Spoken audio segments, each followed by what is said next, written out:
I look around at the world and there's so much pain and sorrow in the world. And I think my work tends to take people back to when they were children and to a time that it was really safe and comfortable in their lives and they didn't have a lot to worry about. And so one of the things that I know brings me the most joy is when I see people coming up to my booth at an art show, and the closer they get, their faces just burst out into this smile.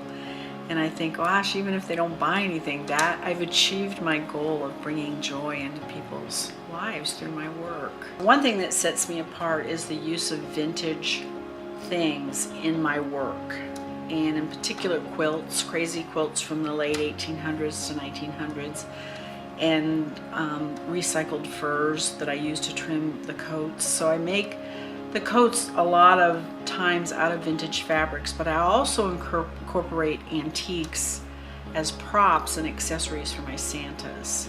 Sometimes they'll look at a Santa and then they'll come back and look at it again and they'll say, well, I didn't see that. Oh my gosh, and look at this. And how it all ties together as a story. And they'll say, well, look, there's a little egg in the bird's nest. And there's the bird. And they'll see all these things and I think, yes, that's, you're getting the story of it.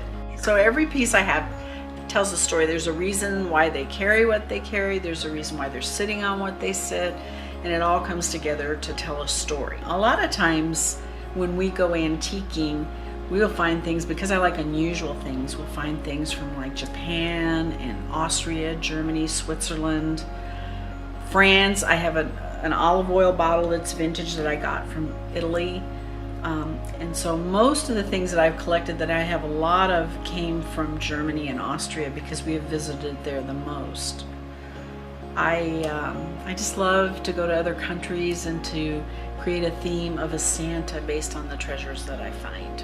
I have a long-time customer, Janet. This year, she got a dog, and he's a 70-pound golden doodle named Cadet.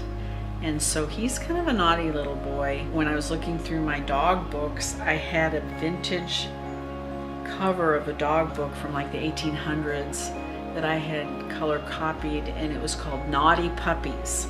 So I put that on there, and when she came to pick it up, she was almost in tears saying, oh my gosh, that's just perfect, that's Cadet. I could not have picked out a dog that looked more like my dog and the little book Naughty Puppy with the Santa. This is his first Christmas, and yes. And so that brings me a lot of joy.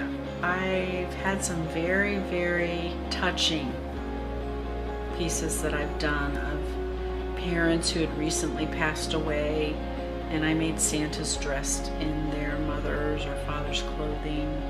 I collected things of my mother's or things that represented my mother, and had Santas made for my cousin Joanna, my two daughters, Julie and Natalie, that would not only be a treasure of the Santa, but also something that brought back Christmas memories for them of a loved one that was very dear to everybody. Each item is placed exactly in a design so that it balances the other parts that are on the Santa.